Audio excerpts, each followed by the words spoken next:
नायदो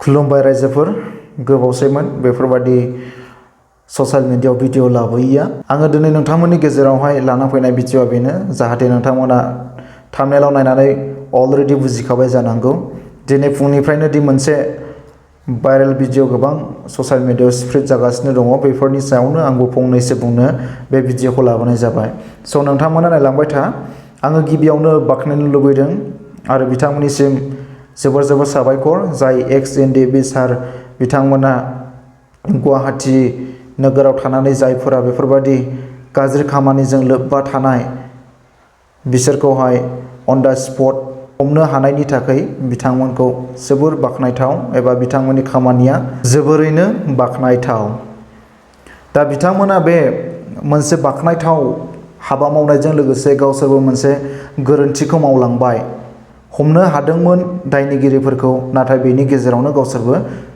गोरोन्थि मावनानै लाबाय बे गोरोन्थिया मा बेखौ आङो दा जोबनायाव बुंलांगोन नोंथांमोना भिडिअखौल' जोबजासे नाय अब्लानो बुजिनो मोनगोन जाय देहा फानग्राफोरखौ हमनानै बिथांमोना नांगौबायदि साजा होबाय सोंबाय सोर बबे गामिनि मा मुं बिमा बिफा मा मावो माब्लानिफ्राय माब्लासिमावहाय बेफोरबादि खामानिजोंहाय आरो सोरजों बबेनिफ्राय कन्टेक्ट मोनखो बेफोरखौ बिथांमोना मोजाङैनो सोंदों बेफोरनि थाखाय आङो बिथांमोननिसिम रोजा रोजा साबायखर बावहरो बेफोरबादिनो हारि आरो समाजनि सायाव जायफोरा गुबुंले आबहावाखौ लाबोग्रा बिसोरनि सायाव गोख्रों नोजोर लाखिनांगौ आरो नांगौ बादियै साजाखौ होनांगौ जाहाथे बिथांमोना साजाखौ मोननायजों लोगोसे गाव गावनि जिउआव मोनसे कमन सेन्सआ फैयो आरो इयुनाव गाव गावनि लाइफखौहाय गाज्रि लामानिफ्राय एंगारनानै मोजां लामाथिं आगान सुरनो हायो जायफोरा गाव गावनि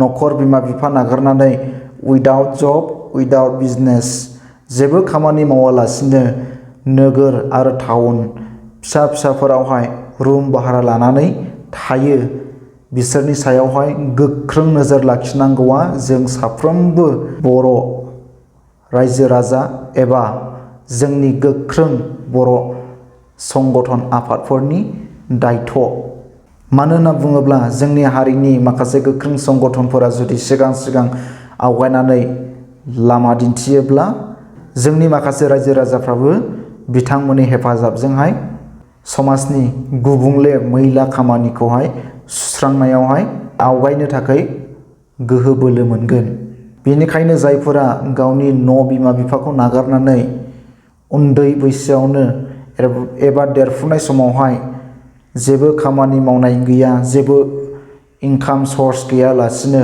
बेफोरबादि फिसा फिसा नोगोर आरो सहरफोराव रुम भारा लाना थायो बिसोरनि सायावहाय मोजाङैनो संदाननाया जोबोरैनो गोनांथि दङ जाहाथे बैफोरनिफ्राय गुबुंले आबहावाया जोंनि बर' हारिनि सायाव बारफैनो हाया आरो बेजों लोगोसेनो बर' हारिनि सिख्ला एबा न'खर जाखानाय हिन्जाव आइजो माहारिफोरनि सायावबो गोख्रों नोजोर लाखिनांगौ दङ दिनैनि बे बुब्लियावहाय मानो होननानै बुङोब्ला सानफा एफा सानसेयावनो गोबां दाब दाब जायगाफोरनिफ्राय सोरबा गथ' सासे गोनाङा सोरजोंबा खारफानाय सोरबा गथ' सानै गोनाङा सोरबा बांगाल हौवाजों खारफानाय एबा हारसा हौवाजों खारफानाय बेफोरबायदि खौराङा दिनै गोबां गुबुंले मोनसे बारहावा लाबोगासिनो दङ जोंनि बर' हारिनि समाजावहाय दा बेफोरखौहाय सिगांग्रो दायथ' लानानैहाय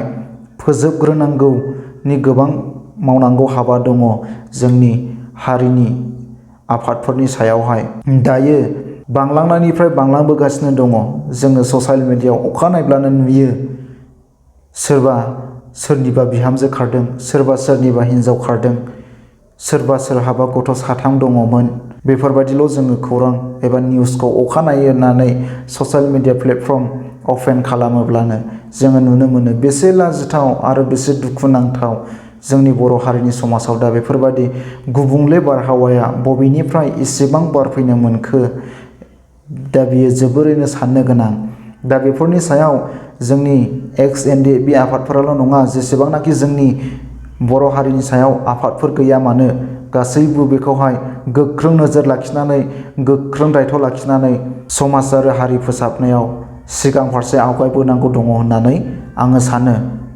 दायो आङो दहाय सिगाङाव बुंदोंमोन जाय एक्स NDFB बिथांमोना मोजां खामानि मावनायजों लोगोसे गावसोरबो मोनसे गोरोन्थिखौ मावलांदों होननानै। दा बे गोरोन्थिया मा फैयो अब्ला आङो नोंथांमोननो खोन्थानि। बिथांमोना बिसोरखौ हमदों, नांगौबायदि जेरा सेबदों।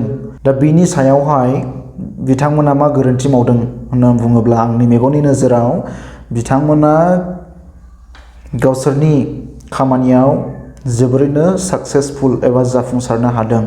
नाथाय बिसोरनि गोरोन्थिया जादों जाहैबाय बिसोरनि फिउचार लाइफखौ सानालासेनो दाय मोनदों एबा हमनो मोनदों होननानै ससियेल मिडियायाव बिसोरनि महर मोखांखौहाय स्प्रेड खालामनाया जोबोरैनो दुखुनांथाव। मानो होनना बुङोब्ला बिसोरहा स्टुडेन्ट लाइफ आरो खोनानो मोनदों सोरहाबा बेबादिनो न'खर जाखानाय। बेखौथ' आङो बुंथ'ला जेबो। नाथाय बै जायफोर स्टुडेन्ट लाइफ बिसोरनि फिउचार लाइफखौ सानालासिनो बेफोरबादि ससियेल मिडियायावहाय बिसोरनि महर मोखांखौहाय स्प्रेड खालामना होनायखौ आङो साबजानाय मोनाखै इसेबो। दा दायखौ मोनदों होननानै गाज्रि खामानिनि सायाव हमनो मोनदों होननानै बिसोरनि महर मोखांखौहाय ससियेल मिडिया प्लेटफर्मावहाय स्प्रेड खालामना होनाया एसेबो साबजाथाव जायाखै एबा मोजां खामानि मावनाय जायाखै। मानो होनना बुङोब्ला बिसोरखौ मोजाङै बुजायोमोन, बिसोरखौहाय मोजाङै नांगौबायदि साजाखौ होमोन आरो इयुनाव जोंहा मोनसे बर' फरायसा आफाद दङ, बिसोरनि आखायाव गथायोमोन आरो बिसोरनि गारजेनफोरनो गामियाव कन्टेक्ट खालामोन। बिसोरनि गारजेनफोरखौ नांगौबायदि लिंहरनानै मोनसे मिटिं खुङोमोन आरो बुजायोमोन। बेफोरनि गेजेरजों सिरियै प्रब्लेमखौहाय सल्भ खालामोब्ला जोबोरैनो आरोबाव बाख्नायथाव जाबावगौमोन। दायो बिसोरनि स्टुडेन्ट लाइफआ जोबोद दुखुनांथाव जानानै फैबाय। बिसोरो हयथ' जानो हागौ गाव गावनि गोरोन्थिफोरखौ सानस्लाबनो हायियाव सोरनिबा बुरखायनायाव बा रां रुफानि लब देखायनानैहाय बिथांमोना गावसोरनि गोसोखौहाय बायलांदोंमोनबो जानो हागौ। बा माखासे बिसोरनि महर मोखांखौ नायोब्ला मा बुंनांगौ बेखौ नोंथांमोनानो मिथिखागौ। आं बेनि सायाव जेबो बुंथ'ला। नाथाय दा एक्स NDFB बिथांमोननि खामानि एबा जाफुंसारनायनि सायाव आङो 50%खौहाय आं आंनि गोसोनिफ्राय साबायखर बावो। नाथाय 50%खौ आङो गोरोन्थि नुदों बेनि थाखायनो। मानो होनना बुङोब्ला बिसोरो दा स्टुडेन्ट लाइफमोन। दा बिसोरनि महर मोखाङा ससियेल मिडियायाव गोबाङैनो स्प्रेड जाबाय बा गोसारबाय।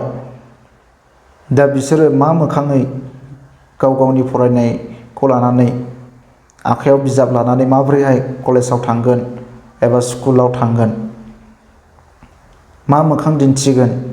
न'आव थांबाय न'खरनि बिमा बिफा लोगोसे बिदा बिब' फंबाय बिनानाव गामिनि सोरबा बिबथै बिमायं बिमानै जानाय दा गासैबो मानसिफोरा ससियेल मिडिया प्लेटफर्मनि थ्रुयै नुनो मोनजोब्बाय बिसोरनि गाज्रि आखल आखुथायनि सायावहाय। नाथाय बे मोनसे गोरोन्थिनि थाखाय आङो एसेब्लाबो दुखु मोनदों। मानो होननानै बुङोब्ला दाथ' गुबुननि फिसा गाज्रि खामानि मावदों जेरैब्लाबो हमनो मोनबाय, सालाफोरखौ बुनांगौ साजा होनांगौ बेफोरबायदि साननायाथ' गोबां मानसिफोरनि गोसोआव फैखायो। नाथाय बे हमनायनि गेजेरावनो जुदि हमग्राफोरनि सोरबा सासेनि न'खरनि बा गावनि बिदानि फिसाजो बा गावनि बंस'फोर जायोमोनब्ला दा गावसिनि गोसोआव माबायदि साननाय फैगौमोन बेखौ अलरेडि साननानै नायहरोब्लानो बुजिनो हाखायो एबा मोनदांनो हाखायो। इयुनाव जाहाथे जायफोर एक्स NDFB बा मोनफ्रोमबो बर'नि संगठन आफादफोरा बेफोरबायदि गाज्रि खामानिनि सायाव जोंनि बर' लाइमोनफोरखौ हमनो मोनोब्ला नांगौबायदि साजाखौ सिरियै हो, गाव गावनि न'खराव इनफरमेसन हो आरो बर' फरायसा आफादनो गथायनानै हो। नांगौबायदि बिथांमोना बिजिरलायगोन समाजाव। इयुननि समाव आङो बेखौनो खावलायो मोनफ्रोमबो आफादफोरा जाहाथे दायखौ मोनदों होननानै बेफोरबादि गाव गावनि जाफुंसारनाय खामानिखौ ससियेल मिडियानि गेजेराव दा हगारथों। हगारजानायफोरखौहाय उन सिगां साननानै हगारथों, नाथाय हगारजायैफोरखौ साना हसिया दा हगारथों। आरो बेफोरबायदि साना लाबानो हगारनानैहाय आसामाव थानाय गुबुन हारिफोरजों दा मिनिजाथों जों बर' हारिया। बेनि थाखाय सांग्रां जानानै थानायानो गाहाम होननानै आङो सानो। जोङो गुबुन हारि एबा गुबुन जाथिफोरनिखौहाय एसेबां बेफोरबादि नुनो थाङा एबा नुनो मोना। जायो गोबां हारिफोरनि गेजेरावबो बेफोरबादि गाज्रि खामानिया, नाथाय अब्लाबो ससियेल मिडियायाव बिसोरो एसेबां बेबादि स्प्रेड खालामा। खिन्थु जोंनि बर' हारियाव फिसा गोरोन्थि हमनो मोनब्लाबो, फिसा गोरोन्थिनि सायाव बिजिरनो मोनब्लाबो बेखौनो मोनसे देरद्रायनाय एबा जाफुंसारद्रायनाय बायदि मोननानै ससियेल मिडियायावसो सानालासिनो हरखाब मा खालामो, भिडिअ'खौहाय भाइरेल खालामनानै होयो। नाथाय इयुननि समावहाय बेबायदि दाखालामथों।